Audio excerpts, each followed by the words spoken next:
up. He's the host of NFL Game Day Morning, the Rich Eisen podcast on the NFL Network, and a best of podcast this week. You can go to richeisen.nfl.com and on iTunes to download it. Richie Rich, how are you this morning? How are you, sir? Well, people want to have a gotcha moment all the time. And it was like, oh, you're afraid to bring up Manziel. You like Manziel. I'm like, I want to know. I have to approach this in some journalistic manner to find out what this is all about. So, Johnny Manziel, when's the last time we had a player in the NFL of this magnitude as far as trending, people caring about it, clicks? Can you remember? I think maybe RG3. I think when RG3 came in, a lot of people were fascinated by him. Heisman Trophy winner from Baylor, going to Washington. But Manziel hasn't played yet. I know, but when RG3 came in, there was all that talk about, how quickly he'd take over. I'm just trying to grasp here to get something close. It doesn't matter what Johnny Manziel does. If he took first-team rep snaps with Cleveland this past week, that would have been news. He took third-team rep snaps. That was news. I mean, it's incredible. It really is. And I told you this the last time I spoke with you, that when I left to set off the draft, New Yorkers, thick-accented New Yorkers, didn't ask me about Jets, Giants, Patriots, Philadelphia, nothing. It was all Johnny Manziel and how he was going to do, why he dropped.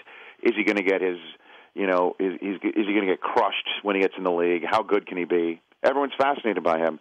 And Cleveland, I guess, is attempting to tamp it down because they're concerned that might go to his head, or they're trying to tamp it down because that's the philosophy they're trying to install there, is that you got to earn what you get in Cleveland. But what the NFL does is the NFL brings you back down to earth. That your play and your success is what will decide. Water finds its own level here, and that's what happens in the NFL. You'll get humbled quickly, and I think that's where the Browns. If Johnny Manziel is your guy, let him be your guy. He'll get humbled week in and week out. It happens to the best players in the game. But I'm going to purposely say you're now third string. Yeah, it seems that what's happening, for the lack of a better analogy, but this is really the first thing I thought of. It's like a puppy, and you're hitting him on the nose with a newspaper to make sure it doesn't poop in the wrong place, which is what's happening with Manziel right now. I really feel that's what's happening in Cleveland. They want to make sure he doesn't do the wrong thing in the wrong place at the wrong time, and they're breaking him in. They're building him up. You just said poop. I did say poop. I like that. What else can I say? I mean, I could go other ways. No, you're good. You're good. Okay, yeah. But that's the first thing I thought of, is you get this new puppy, and he's like in the football crate right now. That's basically what's happening. Because how many kids do you have out of diapers? Zan is fully out. Okay. Coop still wears one at night. And Taylor is 8 months, so you could. She's practically wearing one on her head. So yes. And you're out of them, right? Well, no, I'm not, Dan. But thanks for asking. Yeah, the Tony Saragusa, are you? Oh yeah, man. You can depend on me. Would you do that endorsement? Would you do the Tony Saragusa? No, sir. You would not. I would. No, I would not. Okay, if I give you $500,000. Oh, yes. Oh, you would? Okay. But it's like... I just said I have 3 children. Yes, I'll put one of those on. Okay, when Rafael Palmeiro was doing the Viagra commercials. Yeah, I remember that. Would you do Viagra commercials? Well, I'm 44. I don't know if... You're in their wheelhouse yet? Ask me next decade. Yeah. But those are the best commercials, Dan. Those are always great. The Viagra ones? Well, they're fun. You guys, it's just like what metaphor are we going to see? Throwing the ball through the tire, yeah.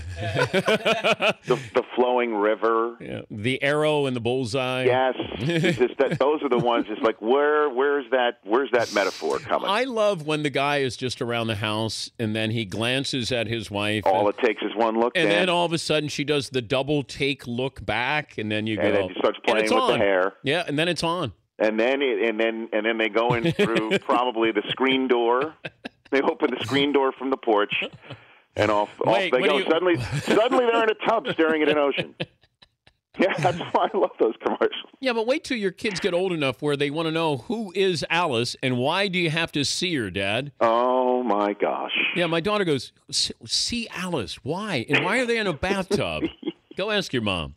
He's Rich Eisen from the NFL Network joining us. The painkiller lawsuit. Oh, boy. Where are we going with this as far as trying to prove that these players were given painkillers, didn't know what it was going to do to them? I have no idea. Injuries?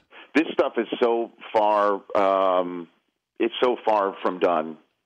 I have no idea how that's going to be proven, that it was illegally obtained or illegally given. Class action lawsuits are above my pay grade. That's why you've got your boy Florio, right, with his law degree. Yep. I don't know how long these things will take before they actually can come home to roost. Right now, the optics of it looks horrible. There's no other way to put it, and I don't know how this is affecting the league when it comes down to it. But so far, nobody's voting with their remotes, if that makes any sense.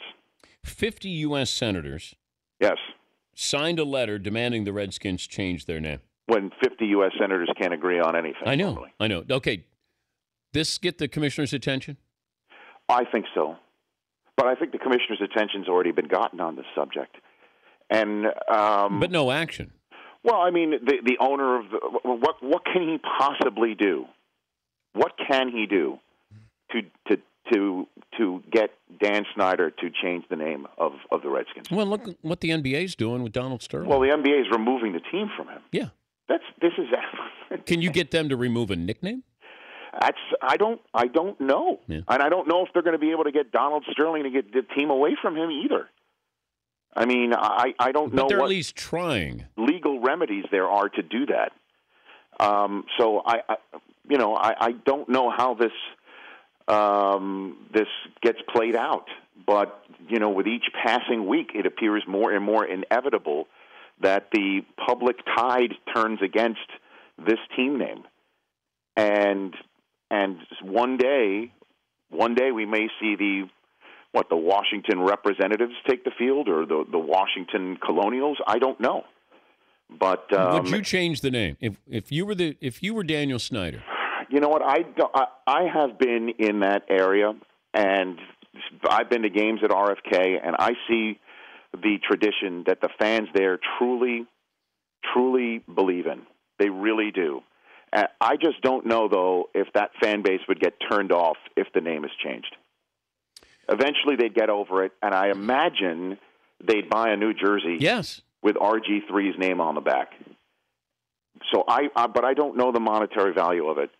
But then again, I believe that this thing is inevitable, that it's going to be changed at one point. I don't like to tell people how they're supposed to think. That if you have an opinion, fine, it's your opinion. That's the other side of the coin too, Dan. But there are many people who are listening to us right now are screaming at their radios saying, "How in the world can they just not agree that this is a racial slur and needs to be removed?" And there are other people screaming at their radios saying the same thing you just said. Yeah.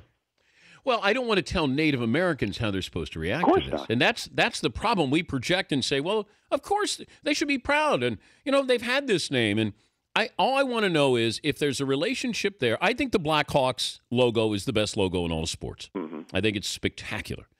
I'm bothered by the Indians logo.